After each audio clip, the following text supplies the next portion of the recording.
Robin now. Rob, we're talking Texas, Arkansas, all the way up to New England. It's catastrophic. Right, and this is round two. That little system that moved through the other day has now kicked out to the plains, and while we're high and dry here, we're going to get weather in a few days, but we have to focus on this because this system is just gearing up. Now, it is not as severe as the last one, but remember, you're layering it on top of millions of people without power. There's ice with this one, a lot more ice in the middle. So you've got snow on the top end, ice in the middle, rain on the bottom. This ice has the ability to knock out local distribution lines. The pole to your house, those kinds of lines are the ones that are going to get knocked out with this kind of ice.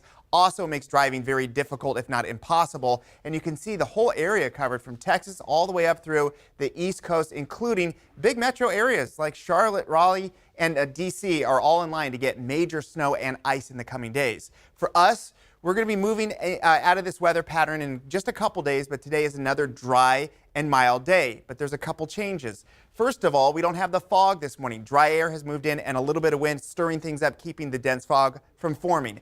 It is colder this morning by 4 or 5 degrees down low and about 10 degrees plus up high. Single digits for places like Truckee this morning. And today it's going to be sunny, but it's going to be windy. Yesterday was a breeze. Today is legit wind. Not enough wind to cause major problems, but folks, this afternoon, even though it's sunny and 60, 61, 62, the wind is consistently going to be 15 to 20 miles per hour with some gusts maybe up to 25 miles per hour for the valley locations. Lower foothills are included with this on either side of the valley and for the coastal range and Sierra. But notice right here the lack of wind between, I would say, 1,000 feet and maybe all the way up to the top of the mountains. We're not looking at a whole lot of wind out of this system. The next one, though, we are, and by the way, today's not a system. We're not looking at a whole lot of wind today. The system coming in is going to be windy starting early in the morning on Friday, and then the rain and snow start to come together. Temperatures in the 40s for the valley floor. We do see some 30s there, so there is some possibility of frost places like Roseville, maybe some of the lower foothills.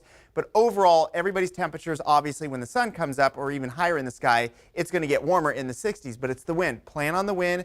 Even though it's 60, a jacket is a great idea to keep the wind off your skin. I want to go through two things here really quick before we get to the 10-day.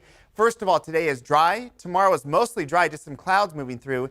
The next system will get here in the middle of the night between Thursday and Friday. There is enough left with this for a wet early morning commute, but look at this system. I mean, there's just not much to it.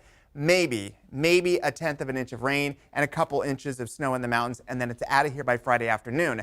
There's one other time period I want to pause it just so you can see what's going on.